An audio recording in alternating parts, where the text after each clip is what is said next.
It's been about 23 years ago. My wife and I, we were in our mid-20s, found out that my wife was expecting. It was a very joyous occasion for us.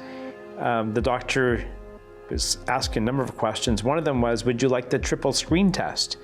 My wife had never heard of it before, and so she said, what is that all about?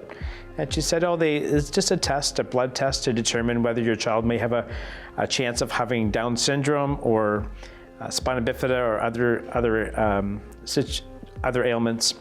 And she had the blood test done, and that was what we thought was the end of the story.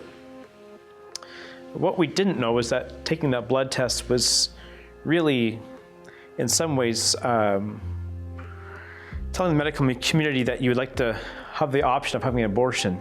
And so we went away on vacation, and we turned our answer machine off. I was a young pastor. I used to get a lot of calls. So we turned off the answer machine, came back home after vacation to hear the phone ringing off the hook, and a woman on the other line saying, we need to see you right away.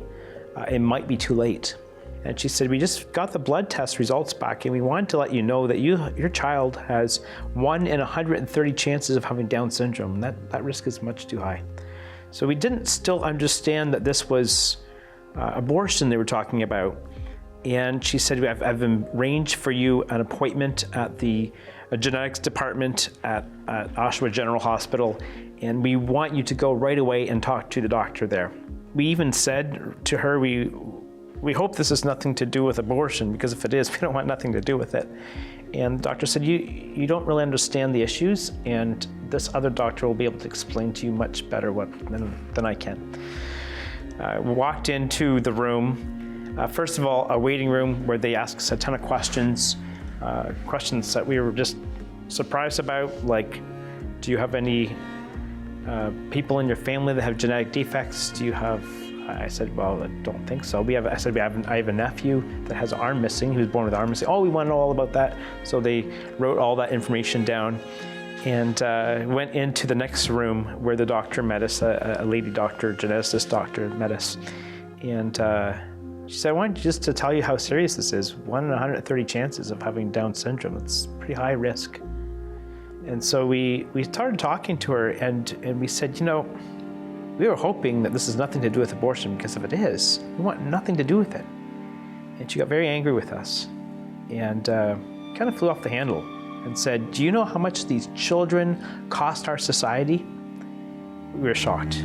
I'm from a Jewish background. My mother was killed at Auschwitz, and have heard stories from our family of our background and how eugenics were really a part of the Nazi understanding of how they would deal with people who are disabled, and it was shocking to us.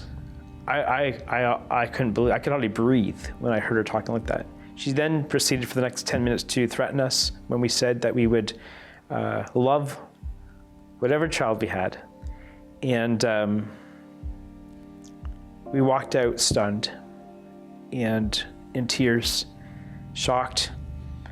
Could not believe the amount of pressure that was put on us, even after we said we would keep the child. Threats were made to us. And we walked out of that room ashamed and never told a single soul for the next 7 months of the pregnancy. And it was just our own secret that we shared and cried about.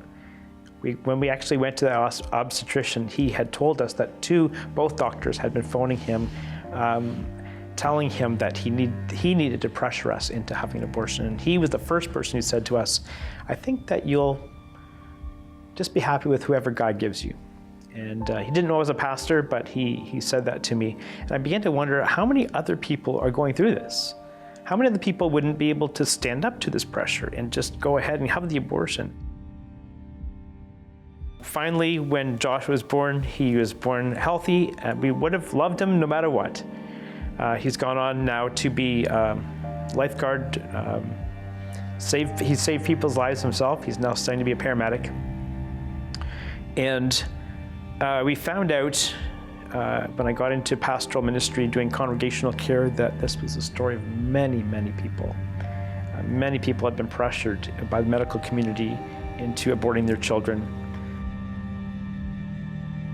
The medical community doesn't always know the answers.